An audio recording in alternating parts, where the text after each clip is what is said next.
Dalam Bapa dan Putra dan Roh Kudus. Amin. Allah yang penuh kasih, kami diajak untuk berdamai dengan siapa saja, dengan diri kami sendiri, dengan orang lain, apalagi dengan Tuhan. Dan Tuhan telah mendamaikan kami dengan pengorbanan putranya Yesus. Kami dapat melihat Allah lewat putranya Yesus, yang adalah sakramen, tanda kehadiran Allah dalam dunia ini. Bantu kami untuk bisa memahami, mengerti, dan membuang selubung pemahaman kami dengan Tuhan. Semoga kami memiliki pengertian yang dalam akan Allah, akan Yesus, Bunda Maria dan gereja. Terpujilah namamu kini dan sepanjang segala masa. Amin. Para saudaraku terkasih dalam Kristus, kita diajak, bahkan dikritik, bahkan diingatkan supaya memperhatikan hidup batin kita. Kenapa saya katakan hidup batin? Karena Yesus membandingkan pengikut Yesus dengan para Farisi, ahli Taurat, yang terlalu memperhatikan aspek lahiriah, aspek kelihatan, aspek hukum, aspek yang di luar. Dan itu dipamer-pamerkan seolah-olah mereka lebih hebat, lebih dekat dengan Tuhan. Dan Yesus mengkritik itu.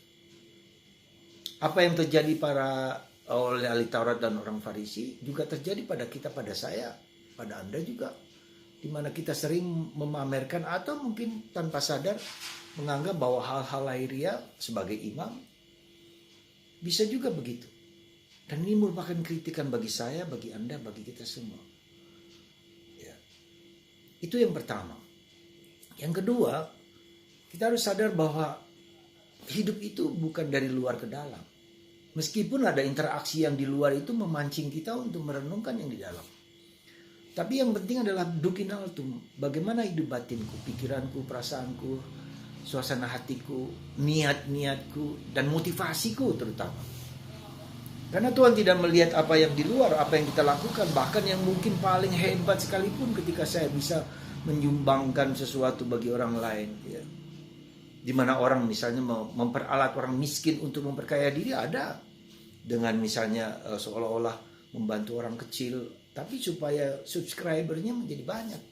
Dan dia mendapat uang miliaran dari itu, jutaan, ratusan orang. Dengan menganggap dirinya orang murah hati. Tetapi sebetulnya tidak demikian. Tuhan mengerti apa yang dalam hati kita. Kita bisa ingat ketika Yesus mengecam orang kaya, ya, yang menyumbang begitu besar, tapi memuji janda miskin itu. Tuhan memperhatikan yang di dalam batin. Dan itu suatu proses perjuangan dalam diri kita, supaya kita bisa mengerti, memahami egoisme kita lewat mungkin yang baik, nampaknya baik, tetapi di dalam tidak. Nah, disitulah seringkali ketika Tuhan memberikan kepada kita apa?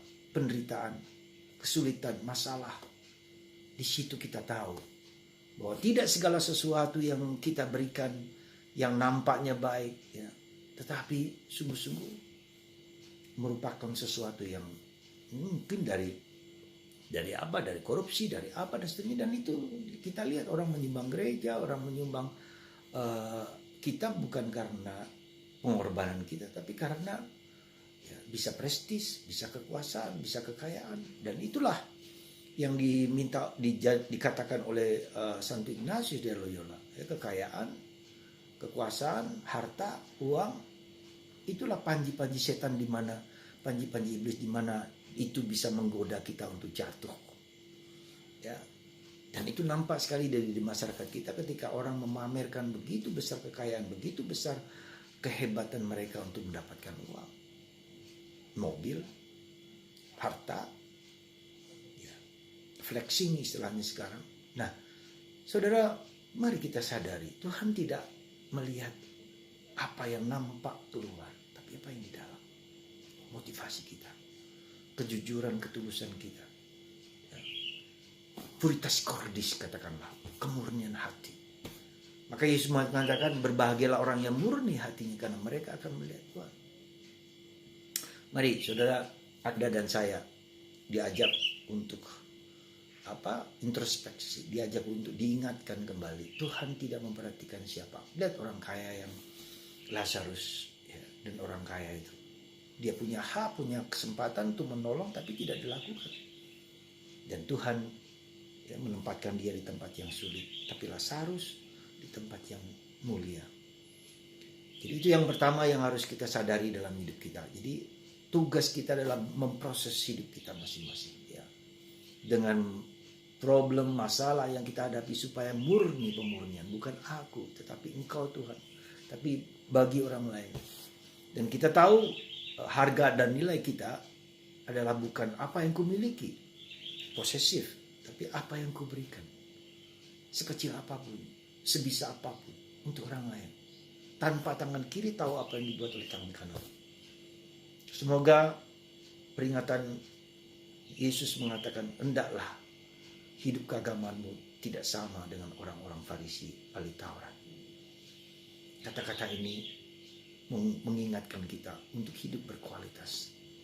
Bukan kualitas duniawi, bukan excellent, hebat dalam arti duniawi, bukan, tapi kualitas kerendahan hati, kualitas ketaatan, kualitas murah hati, kualitas kemiskinan, bahwa apa saja dalam diriku, entah pikiran, perasaan, apapun juga, mungkin bahkan penderitaan, adalah cara kita untuk menjadi lebih rendah hati, untuk mengandalkan Tuhan, bahwa segala sesuatu adalah anugerah Tuhan.